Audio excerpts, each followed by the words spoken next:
So I'm Jane Harris, co-founder of the Good Grief Project. I'm a therapist and I'm also a bereaved parent. And so I wear the three hats, and it's 10 years since my son died. And over that period of time, it's become easier and easier to integrate all the different strands of my life in a much more comfortable way.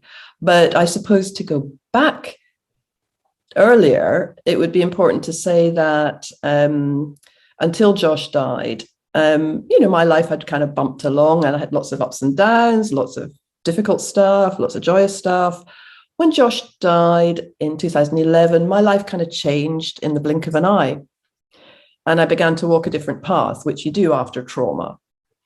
And I use the word trauma because I think you can't be a bereaved parent and not be traumatized, because it's in the wrong order of things. You know, to lose your child, to experience the death of your child, I didn't lose him, to experience the death of your child is back to front. It's in the wrong order of things. So I like to try and normalize the language around grief and loss. So Josh died in 2011, and my work as a therapist, my job as a mother, my work as a filmmaker, everything changed because I realized that I was going to have to fold this into my life. I didn't know how. And in those early stages, like every bereaved person, though we don't like to say it, you think, I'm never going to find a way forward. I can't do this. And that's the nature of grief, I think. You know, it's really important to say that we all think we can't do it. But actually, usually we don't have a choice. We have to find a way of doing it.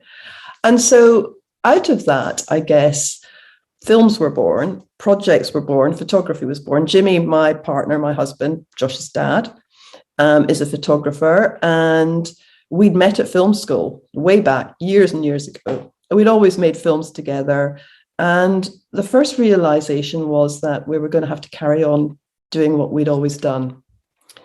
And we kind of realized that to survive the death of our son, being active and being creative was going to be part of our process. And that is what I suppose led us to create the Good Grief Project, because that is about creating a more comfortable language around grief. It's about looking at how being active and creative can help you process your grief, find a new and more comfortable way of folding that person into your heart where it's less jagged around the edges. And I was also very keen to carry on working, though in the early stages, I do remember people saying, oh, well, you won't work again after something like this. And that's the kind of thing that interests me because, of course, I thought, I will work. Why are people saying that? And it's quite a shattering idea that people think because your child has died, your life is over. You won't find your balance again. And work for me was really important and still is. So I carried on. My work was really, it was really helpful for me because it provided a structure at a time when everything else felt adrift. I had really good supervision. I was very careful how I worked. And I found that I worked better than I'd ever worked before.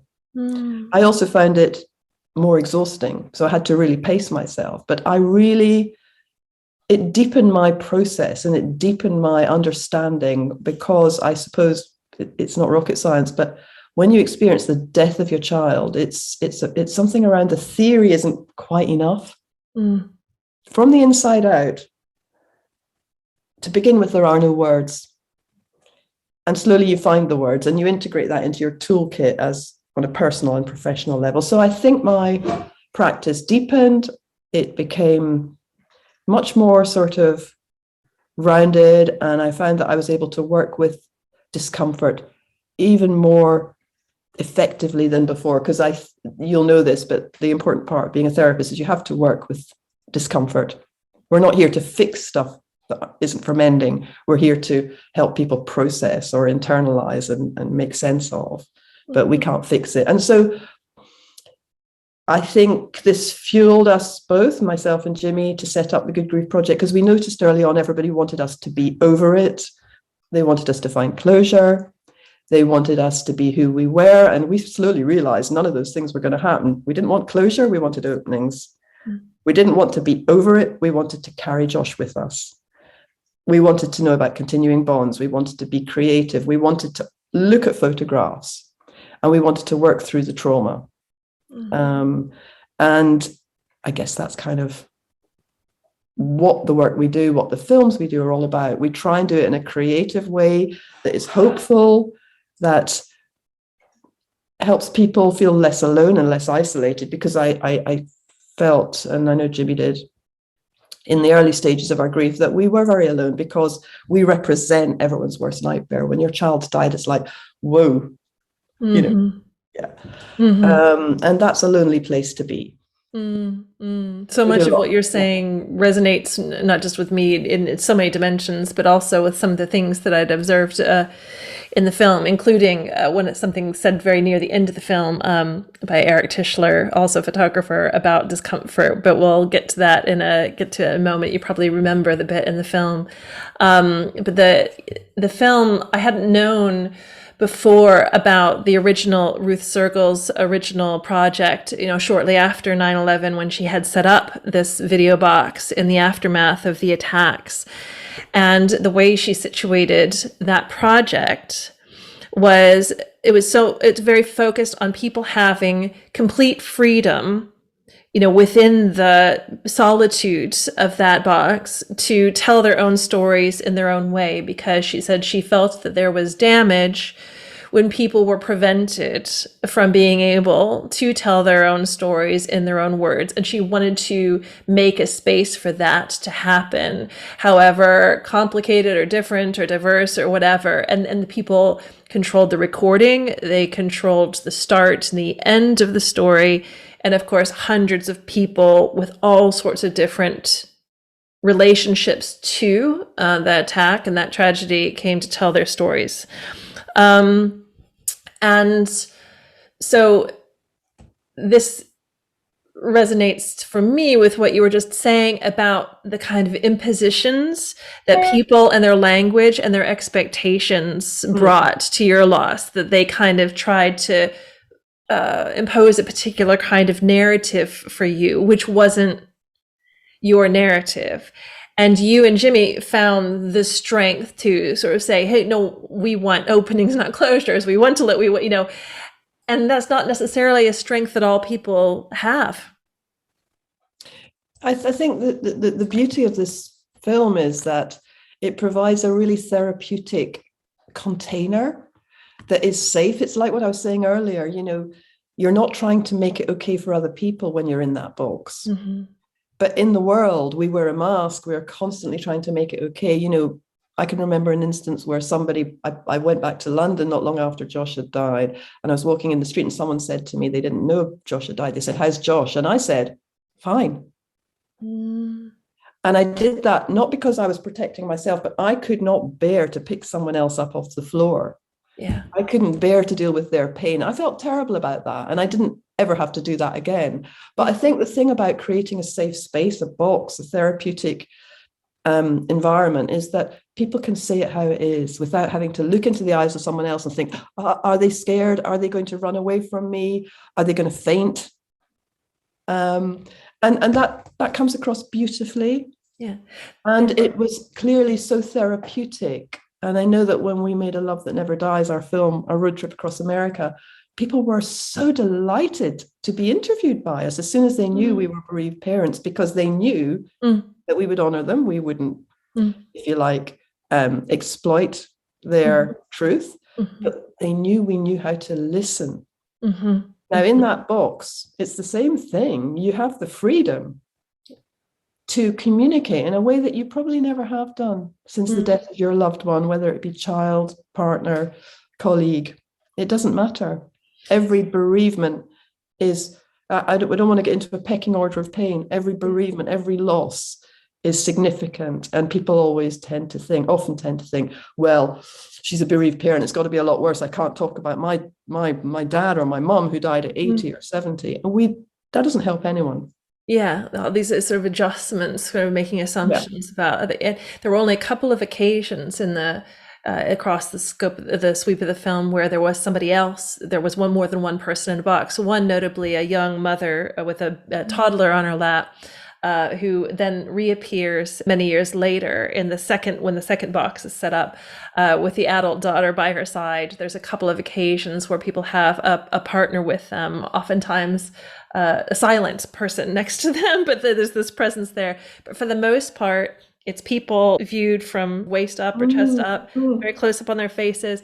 And it doesn't look like what most people would think of as a therapeutic space. It's a plywood box in the middle of some room, and in it there's a velvet curtain behind, and the door gets closed, and there's the camera there, and they click it on. But yeah, it's not the nature, it's not the setup of the space, it's what that space makes possible. Well, I'm not religious, but it felt really biblical to me, going into a confessional. I've not done that. I'm Jewish, I'm a non-religious Jew. Yeah. But the whole idea of going in and confessing is something that's always been quite attractive to me. You can go and say something. Yeah. And it is received, hopefully, without judgment. Yeah. And you come out feeling lighter. And of course, therapy is all about that. It's about that suitcase that is bursting at the seams, absolutely bursting at the seams. And you're sitting on it and you're trying not to let anything out. And you kind of realize you've got to get off the suitcase and go in there and start to throw away some of the garments that are slightly torn, or, you've got to sort it out. Yeah. Yeah. But that's a terrifying prospect. And so that box is a bit like the suitcase, for me. You go in there and you're allowed to think about it. And I can only imagine it must have been so cathartic for every participant, in the same way that coming to therapy, my clients always say, oh, it's so good just to be heard. Or it's so good not to feel pressure. If I say to a client, well, they'll say, well, it's 6 weeks and I'm not over it, or it's 2 years and I'm not over it. And just hearing someone say, that's early days is the most helpful thing you can do. It's not, oh, you'll be okay, or it'll get better. It's like, I hear you. Yeah. And the kind of camera, the mechanisms capturing that, the camera stuff was just set into the box itself. So there wasn't even really, I think, a consciousness of like a person behind the camera. There was no gaze of the other, and people could take as long as they wanted, all this, sort of stuff. And it was that confessional booth is sort of really interesting, because the difference there, of course, is that there is somebody who sort of, they might tell you to say 10 Hail Marys or whatever it is, or they might have some sort of feedback. But the time that Ruth Circles did her original memory box, from which the footage that's used in the film, it was very soon after the events, and you really hear people in the early days, after having experienced all these things, and hear them talking, almost like searching for a kind of coherence or understanding. There's all these fragmentary things, a lot of sense sort of stuff. They talk about smelling something or hearing something and not understanding what that is. They talk about seeing paper floating down from the sky and not understanding what that is. You hear, so all of these, what was seen, heard, smelled, and trying to make some sort of sense, and people referring in all sorts of ways to their disorientation or their confusion, and they're assessing or working out or grappling. And there's a lot of incredulity. And several people, one woman says, she's talking, and then she says,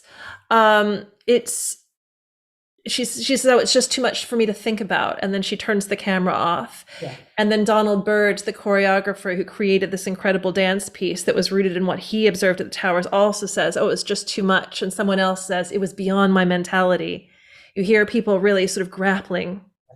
So in the early stages, I think what's happening clearly is that people are suffering from PTSD, as you do. It's not a dirty label. It's the reality. Like I say, how could you not be traumatized? And PTSD is about feeling overwhelmed by memories, feeling shocked, having flashbacks, smelling something, and you're suddenly back there and you have to cut off. So in a way, the courage it took to do the early stuff is enormous, because in a way there wasn't a guiding or supporting person. If I'm in a room with someone, I can hold the space.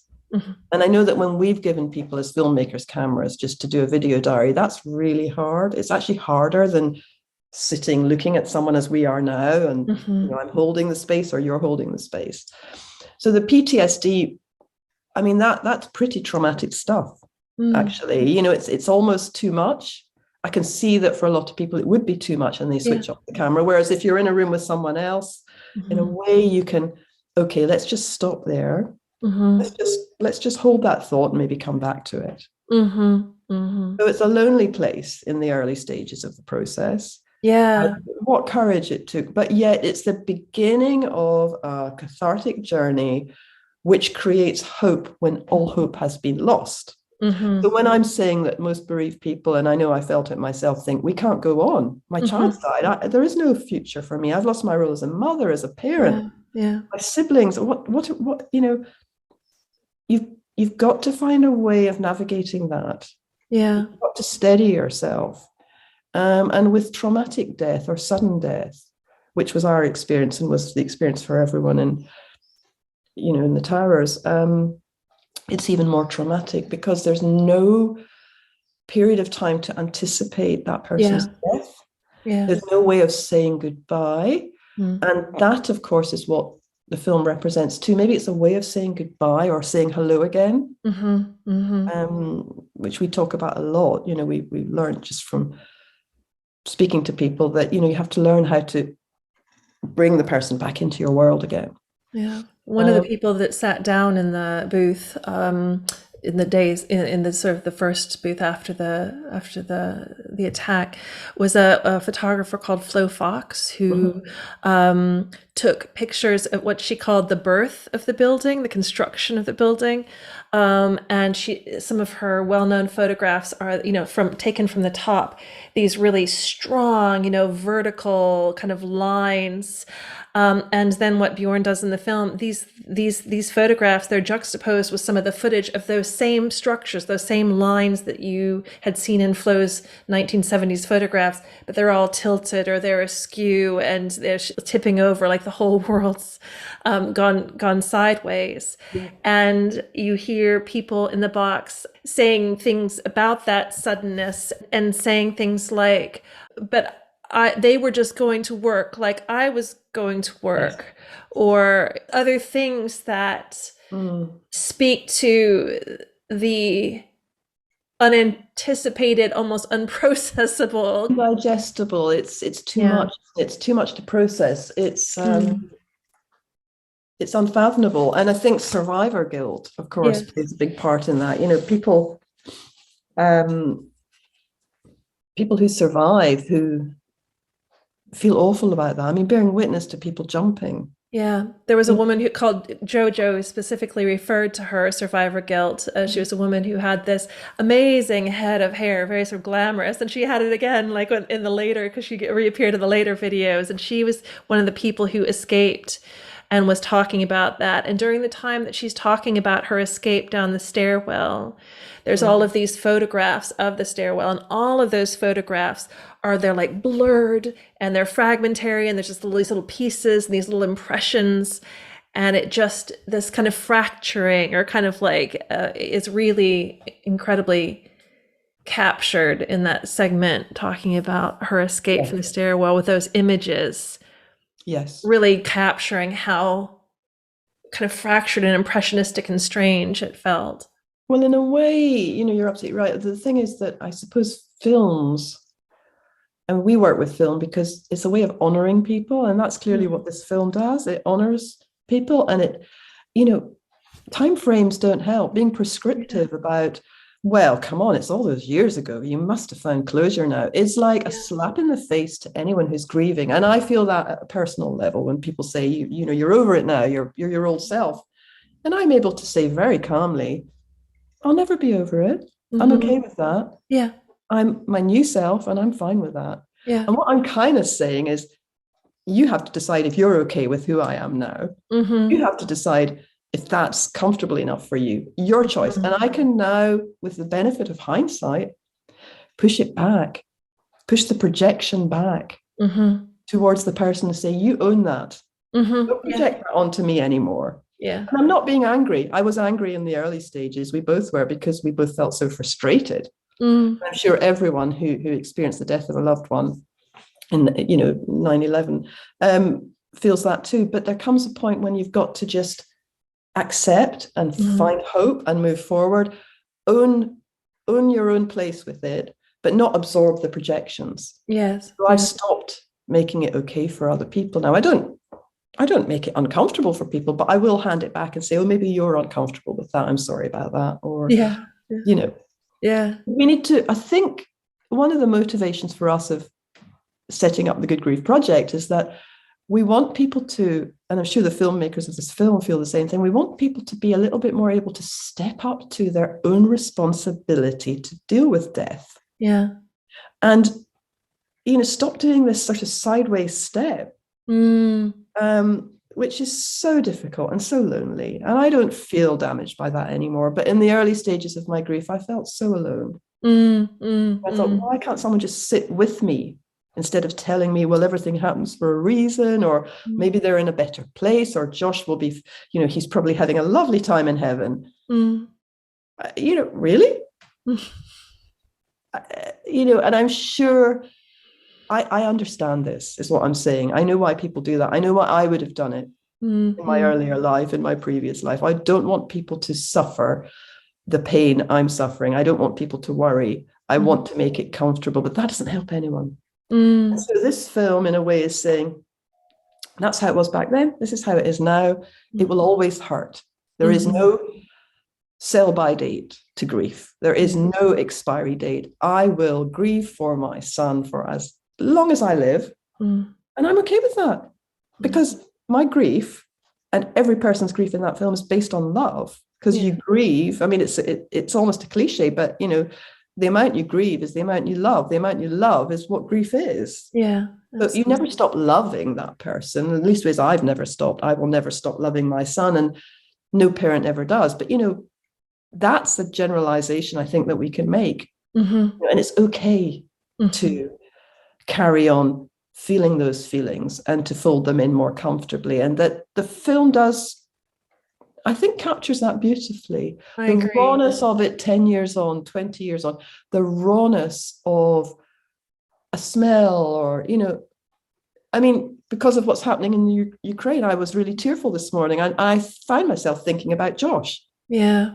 And I thought, my son, it's like, God, I really cried for Josh this morning, not because I'm missing him, but because I'm so horrified by what's happening in Ukraine. I'm thinking about all those parents who are trying to protect their kids, and the helplessness of grief and loss and war. It's funny, all the things that the situation in Ukraine has put me in mind of this morning, and stuff to do with my own family who are in America.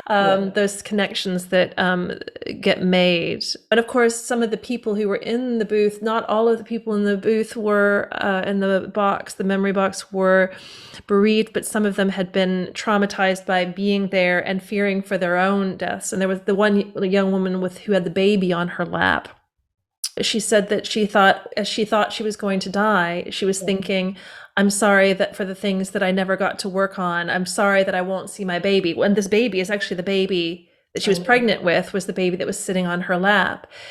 And then in a later part in the recording, she's talking about her fear that because of what she's been through, that she won't be able to be a good mother to her baby.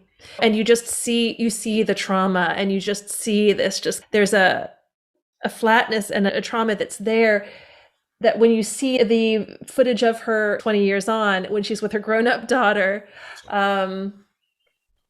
there's a much more hopeful, but that early on stuff is really heartbreaking, seeing her with that baby. It's really powerful, and it's so interesting, that sort of guilt. I'm sorry. It's like the amount of sorry and guilt and regret that everybody feels, with death is really difficult, because it doesn't take you anywhere. It takes you down a dead end road. Yeah. And knowing how to manage those kind of thoughts is really important and really hard. It's hard work. Yes. Absolutely. And everyone who's been there knows, I suppose, that sometimes your back has to be against the wall before you can move forward. And that, yes, sometimes it does have to get worse before it gets better, but it's okay. And I think that the fear that surrounds grieving is a bit of an obstacle, because it stops people doing the work.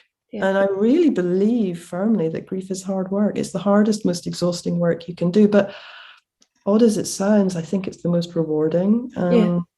And this is probably irrelevant, but I feel happy in my life, happier than I ever have done 11 years on, because I've worked so hard, and I feel freed up. I still grieve, but I'm freed up from the terror of grief and death. And I value my life much more than I ever knew how to value it before. And I picked that up in a way from the filmmaker. You know, there's something about realizing how every day is, nothing can be taken for granted. When you've been traumatized, you can't assume anything. And you live much more in the moment, which is hard work, learning how to do that. But when you go through trauma, you learn how to do that, or you can access it.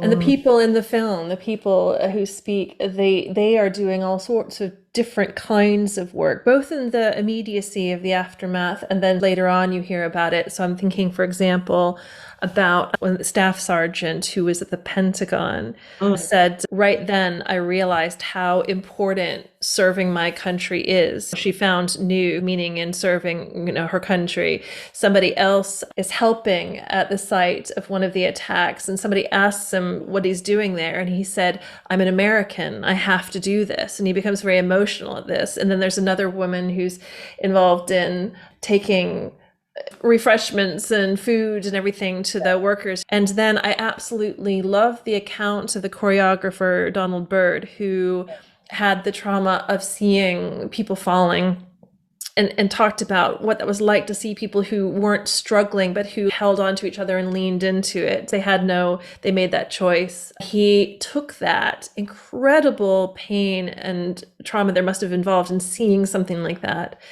and he transformed it into this incredible dance, the footage of which is shown in the film. You see people making meaning and creating things, appreciating things, connecting with communities and values, and all sorts of different things like this. I absolutely agree with you, Elaine. I think that finding meaning is at the heart of how we move forward after trauma. And in a way, it takes a while to get there, because if you think about it, when you've been traumatized, you know, meaning has gone from your life. Everything that was supposed to happen has kind of collapsed around you. So you've lost your belief in and values in your kind of world. So rebuilding that meaning is terribly complicated and really hard, but it's an essential component of recovery, and finding your safe place in the world again. Because if you think about it, everyone who went through that, or everyone who goes through trauma, has lost that safe footing. Yeah. Their roots have been ripped up, and it leads to, so there's layer upon layer of trauma. You know, that one trauma takes you to an earlier trauma, and psychodynamically, of course, you're working with history. Psychoanalytically, you're working with history, and the stories of people's early lives are suddenly alive again. And that can be deeply, deeply disturbing, because something you may not have looked into 20, 30, 40 years ago suddenly is right there in front of you, and you don't know what's happening. So you think you're going crazy. So in a way, helping people to put that together again, integrating the layers, or the layers of the onion, is really a really big part. But finding meaning and hope, of course, out of adversity and trauma is the challenge. Yes. I suspect that very many people, including lay people and who aren't practitioners, including people who haven't even experienced themselves, almost everyone has heard of PTSD, but relatively few people have heard of post-traumatic growth. So PTSD is very much in the consciousness and the discourse popularly, but PTG is not. Post-traumatic growth is the most remarkable thing. It's difficult to sum it up, because it is about, you know, discovering that there is new meaning out of adversity, and that you can rebuild something out of the most nightmarish scenario. Because that post-traumatic growth is basically,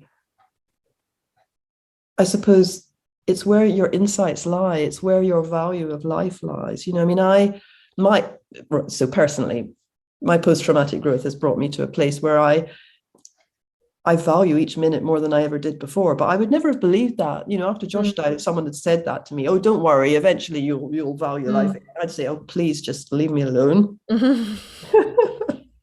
My son's died and you're saying this to me. But actually, post-traumatic growth it's the result of hard labor and work and looking at, the fact that we are all going to die at some point, and that the tragic ways in which this has unfolded is beyond comprehension. But we need to embrace this idea of death. And we need to step up to it, and we need to, I suppose, get over our terror of the subject. Yes. Regardless of whether you're actually bereaved or not, because in many ways, everyone, if you think of COVID and what we've gone through the last 2 years, everybody is grieving for something. Yeah. And the film we made, Beyond the Mask, is about that. Every single person in that film is grieving for something. And the mask is a beautiful metaphor for what's going on, When you think about a mask to protect other people, but we're also wearing a mask to protect ourselves. That always strikes me when I'm on public transportation or something like that, and you realize, and I'm talking about pre-COVID as well, and when you realize how many people at any given moment are grieving for something or have experienced or grappling with loss in their lives, and you look around the train car or whatever it is, and you realize how many other people in that car must be going through something at any given time. And, and COVID has only, I suppose, accentuated that and made that even more true. But we don't ordinarily, in most situations, make that pain apparent to others. It's all too easy for people to assume about things about what we are or are not going through. I think that,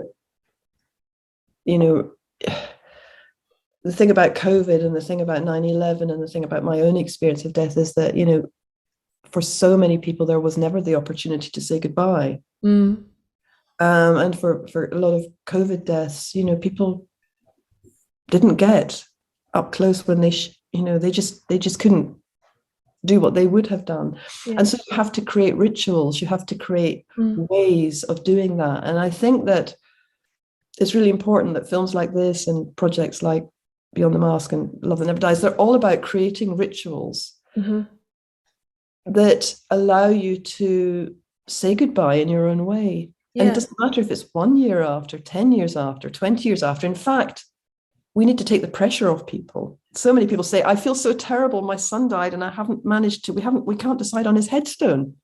And we're pulling our families falling apart because we can't decide what to do. And as soon as you say to people, it's okay, you're not ready to do this yet, it doesn't matter when you do it, then it's sort of liberating. And when you haven't had the possibilities of anticipatory grief, with illness, get to prepare for someone's death. With sudden death, like 9/11 or accidents, road accidents, these deaths are completely unexpected. There's no way that you've even begun to think about it. But I think that ritual really can help.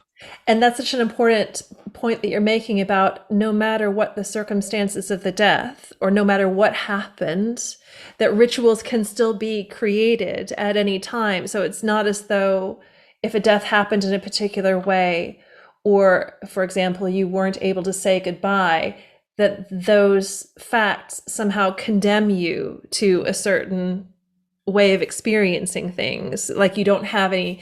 I think that it's very important to realize that bereaved people are agentic. They're not passive. Grief isn't just something that happens to you or is like, it is something that you're in interaction with. And part of making things, creating things, and creating ritual or creating memorial is about really leaning into that agency. Absolutely. We're writing a book at the moment called When Words Are Not Enough, and it's all about that. Language fails often. Yes. Whereas art or creativity, so it's sharing the stories of 14 people, including our own, in terms of how they managed to grieve, how they managed to create rituals or create art in memory of their loved one, and how therapeutic that is. Yes. And, you know, we've recently moved house. This is a really mundane example. We planted a tree early on after Josh died, near where we used to live. We lived there for 20 years. We've just moved this year. And I suddenly had a thought not long after we moved, Josh doesn't know where I am.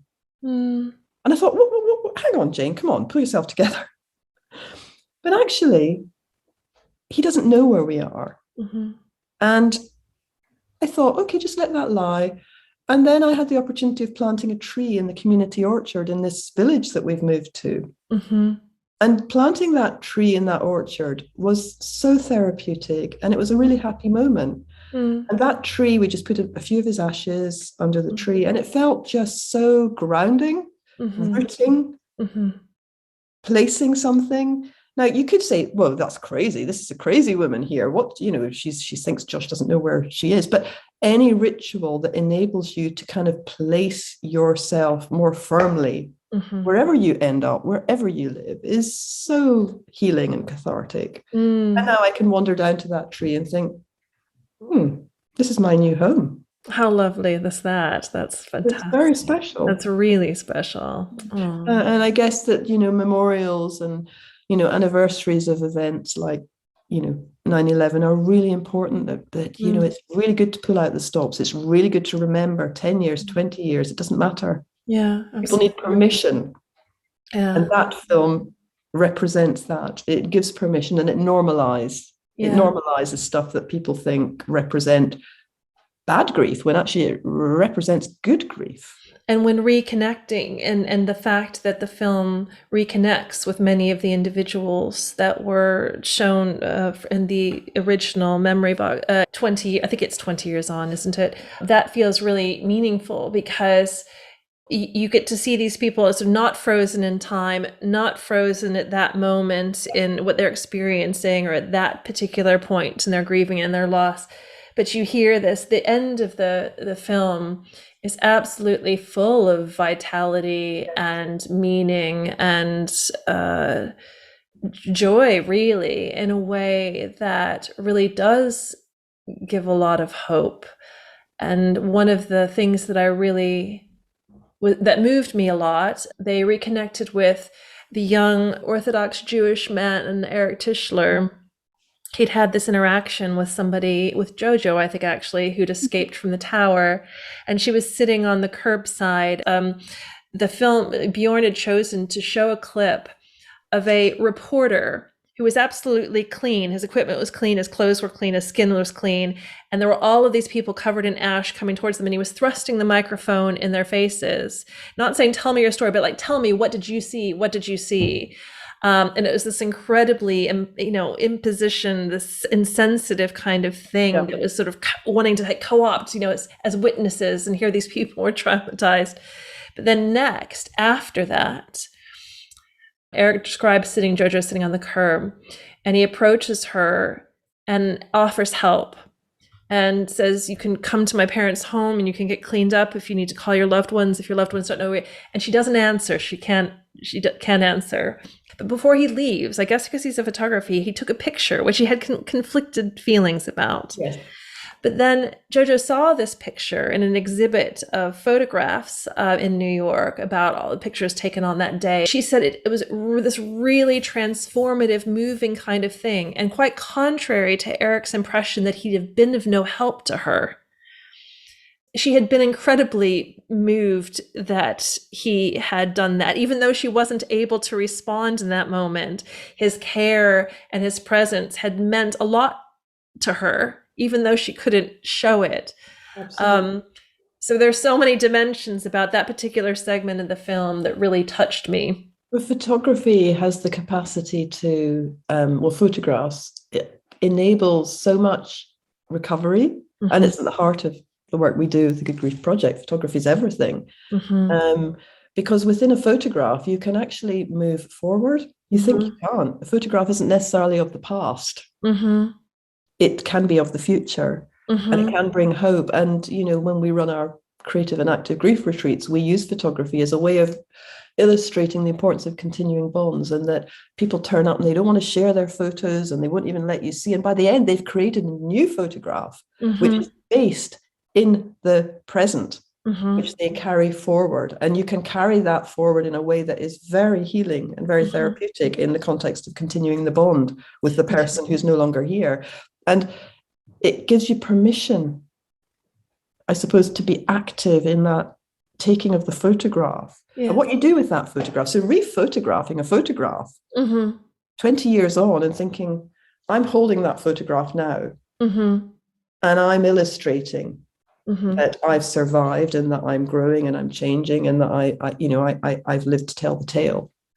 And there are some really lovely examples of the photographs that get produced at your grief retreats on the Good Grief Project website, which I've seen. And so I'm imagining several of them as you're telling me about it. And what a difference there was in that reporter kind of shoving the camera and the microphone in some people's faces, and the context in which Eric took his photograph. But one of the things that he says, and to be honest, I don't remember whether he said this as in the clip from him as a young person or the clip from him as an older person, but he says that the struggle to survive is a really powerful part of being a human being. Despite what people think, as you were talking about, we can and we do survive all sorts of things that are unimaginable to us. And he says, and once we're surviving, he said, then the struggle to be happy, well, that's something else. But then he says, and this has big resonance with mindfulness, of course, for me, is he says, it's just learning to be okay with not being okay, with embracing discomfort and being okay with discomfort until it passes. Absolutely.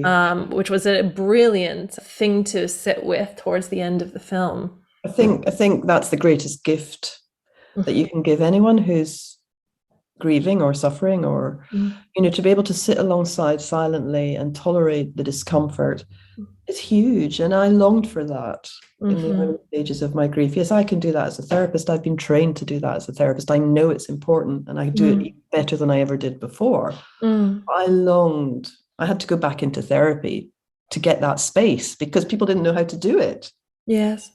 It's so important to find the right place where you can do the things that you feel uncomfortable with, so that you can move forward. But photography is a treasure, and it certainly, I know, in terms of our story and our journey, has, Jimmy had made a book of photographs within a month of Josh dying, focused on Josh's ashes. Yeah. And they're beautiful, and they really helped him. And they when you don't get to say goodbye, by creating a photograph, you're finding a way of saying goodbye and representing it as best you can with what you've got. Well, we had his ashes. We didn't have him. Yes. But that was beautiful. And, to begin with, I remember being terrified of what the ashes represent, but then thinking they're a thing of beauty, not a thing to be afraid of. And that's what, in a way, this film is about. People are learning to embrace the reality of their trauma and their loss, to get right in there, to immerse themselves and to come out feeling stronger. That's brilliant. Thank you so much, Jane. I really appreciate the chat today. I really value the chat today. Yeah, well, good. I'm going to go for a walk now by the sea. That sounds amazing. So the place where you live, because the place where you live now is near the sea. Yeah, it's in Devon.